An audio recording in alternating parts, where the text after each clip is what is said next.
Hi, everyone. My name is Eric Stars. I'm an intern here at the CSC. I'm so glad that you guys were able to come tonight. I wish I could be there in person.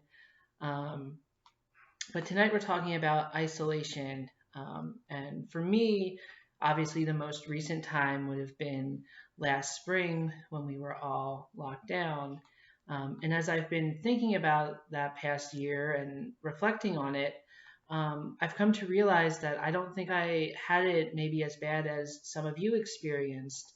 For me, I was able to still work at the CSC, work from the Herring House.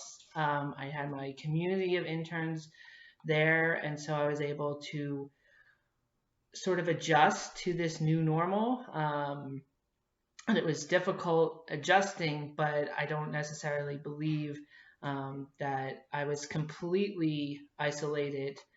Um, but nevertheless, I've also experienced a very tough situation in my life in where I was the one actually isolating myself from the people that loved me.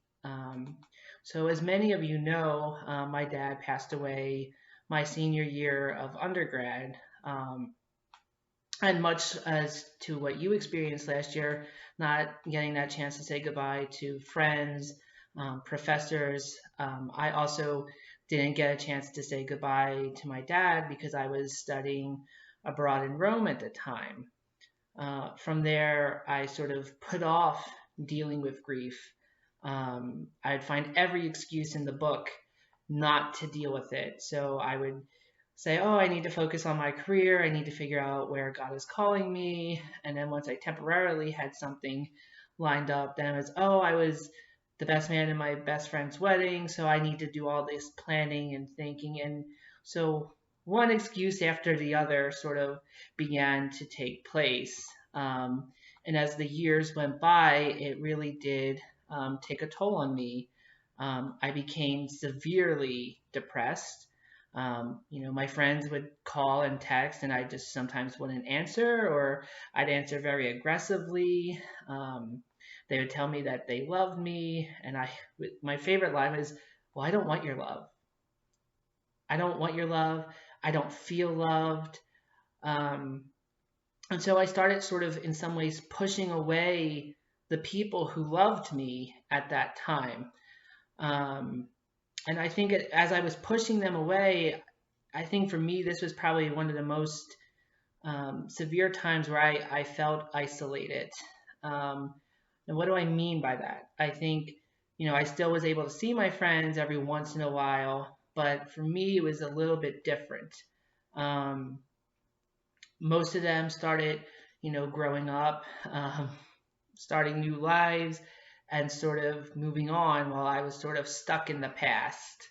And so for me, I felt in some ways isolated from them as well because I was trying to sort of get by day, and they were looking to the future. And so in some ways, I felt isolated from there. And I think my point to this is that I think when we hear the word isolation, that means we're apart, we're not in proximity. And I think in my case anyway, the point is that being in proximity doesn't mean you're not isolated from loved ones.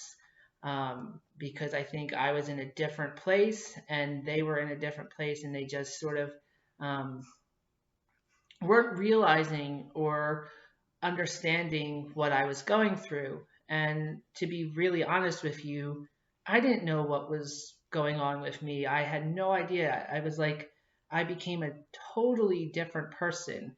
Not the happy, chipper. I was either sad or angry or honestly just not good company to be around.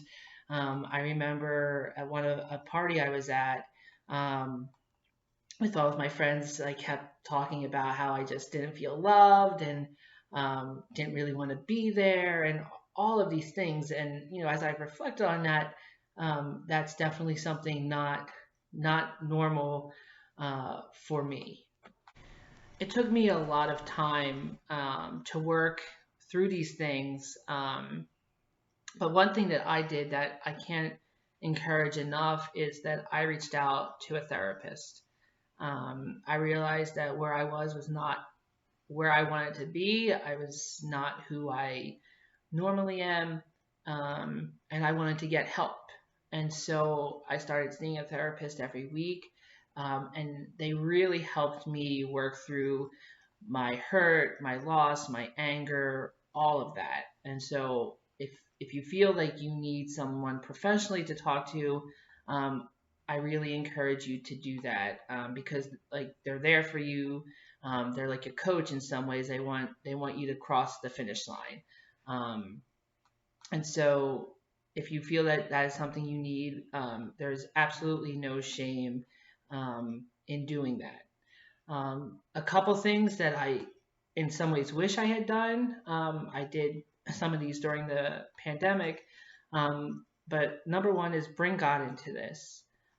Go to Him and ask Him for help and guidance.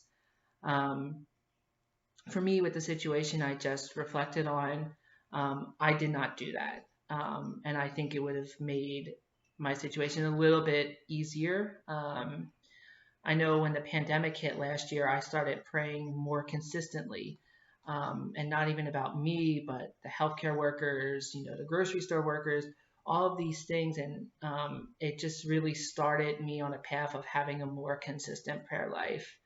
I'd also say try to find some healthy moments that can lead you to joy and relief. They can really make a difference. I find the smaller the moment, the more impactful it is. Again, with the pandemic, um, I would go to Forest Park for a walk in the afternoon after work for about an hour, and that was sort of my way of getting out of the house since we couldn't really do much, and that really brought me a lot of peace. I would say also make time for intentional connections is going to be really important. So for me, it was, I hate using the word Zoom, but I would Zoom a friend or FaceTime, or if someone I knew that was still in the area, like we would talk distance, mask on, just to see each other and check in on each other. And those little moments really helped me. It was sort of in a time that was so not normal, it felt a little normal just to see them and to catch up on where we were um, and what we were doing. And the last thing I would do, it's a little bit of a circle back to the therapist.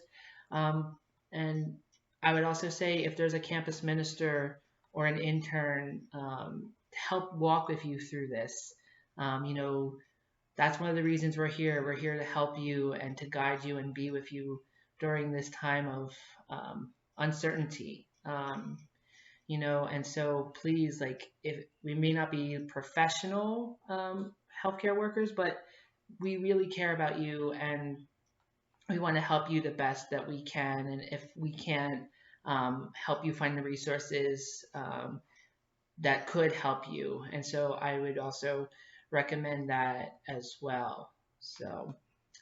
So I hope this was helpful. Thank you for joining us today. As I said, I really wish I could be there with you, but I hope you guys have a great night and happy St. Patrick's Day.